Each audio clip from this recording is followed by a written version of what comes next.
یہاں آئے ہوئے، ایک نے کہا میں 5 سال سے بیٹھا ہوں مجھے آنکھ نہیں ملی، ایک کہتا ہے میں 10 سال سے بیٹھا ہوں مجھے آنکھ نہیں ملی، ایک نے کہا میں 3 سال سے بیٹھا ہوں مجھے آنکھ نہیں ملی۔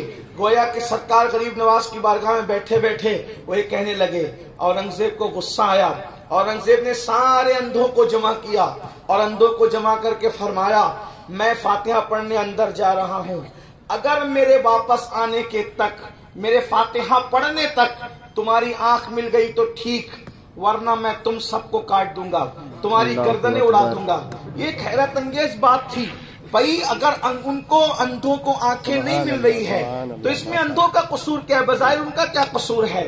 وہ تو دروازے پر چوکھٹ پہ مانگ رہے ہیں۔ بظاہر ایک بات آپ سے کہتا ہوں، اگر کسی کی دعا قبول نہیں ہو رہی ہے تو اس میں بندے کا کیا قصور ہے؟ یہی تو لوگ بات کرتے ہیں، لیکن قصور تو بندے کا ہی ہے حقیقت میں۔ بات کیا ہے کہ جب اورنگزیب نے کہا، اورنگزیب کو غریب نواز سے کہنا چاہیے کہ سرکار ان کی حاجت قبول کر لیں، ان کو آنکھیں عطا کر دیں۔ غریب نواز کی بارگاہ میں اورنگزیب کچھ نہیں کہتے، کیا کہتے ہیں؟ ان کو اگر میرے فاتحہ پڑھنے تک کے تمہاری آنکھیں واپس نہیں ملی تو میں تم سب کی گردنیں اڑا دوں گا۔ اب ان کو ایسا لگا کہ یہ بادشاہ ہے اور بادشاہ کو کوئی کرنے سے روک نہیں سکتا، کیونکہ اکھنڈ بھارت کا بادشاہ تھے نا اورنگزیب۔ اللہ اکبر! ہندوستان کے ایک کونے سے لے کر دوسرے کونے تک ان کی حکومت، بادشاہ کو روک کون سکتا ہے؟ بادشاہ کو منع کون کر سکتا ہے؟ لیکن اتنا ان کو پتا چل گیا تھا، اب یا تو آنکھیں چاہیے یا تو موت کے گھاٹ اتار دیے جائیں گے۔ تو اس وقت وہ گڑ گڑانے لگے اللہ کی بارگاہ میں، اس وقت وہ گڑ گڑانے لگے غریب نواز کا وسیلہ دے کر رب کی بارگاہ میں۔ غریب نواز کی بارگاہ میں عرض کرتے ہیں خواجہ آنکھ دے دیں ورنہ زندگی چلی جائے گی۔ اللہ سے دعا کرتے ہیں مولا تیرے اس معین کے صدقے میں، تیرے محبوب کے محبوب بیٹے کے صدقے میں آنکھ دے دے، دعا کرتے ہیں۔ اور اورنگزیب فاتحہ پڑھ کے واپس آئے تو سب کو آنکھیں مل چکی تھی۔ سبحان اللہ، سبحان اللہ! کیا آپ سے کہنا؟ پوچھتا ہوں، آپ مجھے یہ بتائیں، دھمکی ان کو دی گئی اور اللہ نے ان کو آنکھیں لوٹا دی، غریب نواز کے صدقے ان کو آنکھیں مل گئی، غریب نواز نے ان کو اللہ کی عطا سے آنکھیں لوٹا دی۔ آپ سے پوچھتا ہوں 5 سال سے بیٹھے تھے کیوں نہیں ملی؟ 3 سال سے بیٹھے تھے کیوں نہیں ملی؟ دراصل بات یہ تھی کہ وہ اندھے تھے اور اندھے ہونے کی وجہ سے کما کھا نہیں سکتے تھے، تو یہاں آ کر کے بیٹھے موج مستی کر رہے تھے، روٹی کے ٹکڑے مفت کے کھانے کے عادی ہو گئے تھے، گپ شپ کے عادی ہو گئے تھے، تو وہ دل سے نہیں مانگ رہے تھے، زبان سے کہتے تھے اللہ آنکھیں دے دے، خواجہ آنکھیں دے دے، کیونکہ وہ جانتے تھے جب تک کہ آنکھ نہیں ہے موج مستی ہوتی رہے گی۔ مگر جب ان کی جان پہ بن آئی تو دل سے صدا نکلی غریب نواز دے دو ورنہ آنکھ نہ ملی تو جان بھی چلی جائے گی۔ اور یہ چوکھٹ وہ چوکھٹ ہے جو دل سے پکارے اس کی مراد پوری ہوگا۔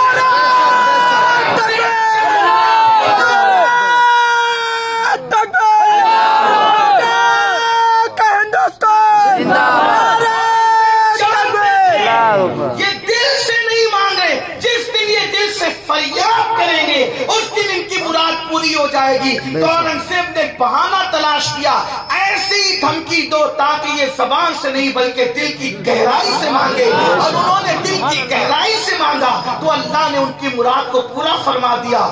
آپ سے بھی کہتا ہوں، آپ آستانے پر جا رہے ہیں، ادھر دیکھتے جا رہے ہیں، ادھر دیکھتے جا رہے ہیں، آپ کی طبیعت کہاں ہے؟ کسی کا دل گھر میں لگا ہوا ہے، کسی کا دل بچوں میں لگا ہوا ہے، کوئی معاذ اللہ فلموں میں ہے، کوئی گانوں میں ہے، کوئی معاذ اللہ جو ہے اللہ اکبر عورتوں پہ بد نظری کر رہا ہے۔ بتاؤ اس کی مراد کیسے پوری ہوگی؟ جب نکلو باوضو نکلو، درود شریف پڑھتے ہوئے نکلو، غریب نواز سے لو لگا کر نکلو، ان کی بارگاہ کے اندر اس یقین سے مانگو کہ اس چوکھٹ پر سب کی جھولی بھرتی ہے، انشاءاللہ میری بھی بھرے گی۔ آپ کو ایک بات بتاؤں، بات اورنگزیب کی آ گئی ہے تو مجھے ایک بات اور یاد آئی۔ اورنگزیب کے والد کون تھے؟ شاہجہاں۔ شاہجہاں کے والد کون تھے؟ جہانگیر۔ جہانگیر کا باپ کون تھا؟ اکبر۔ اکبر پورے اکھنڈ بھارت کا بادشاہ تھا، توجہ کریں، لیکن اس کو اولاد نہیں تھی، اس نے خدا ہونے کا اعلان کیا تھا، لوگ اس کو سجدے کرتے تھے۔ آپ توجہ کریں، اللہ کی شان دیکھیں، جتنے مغرور لوگوں نے اپنے آپ کو خدا کا، اللہ نے ان سب کو بانج کیا۔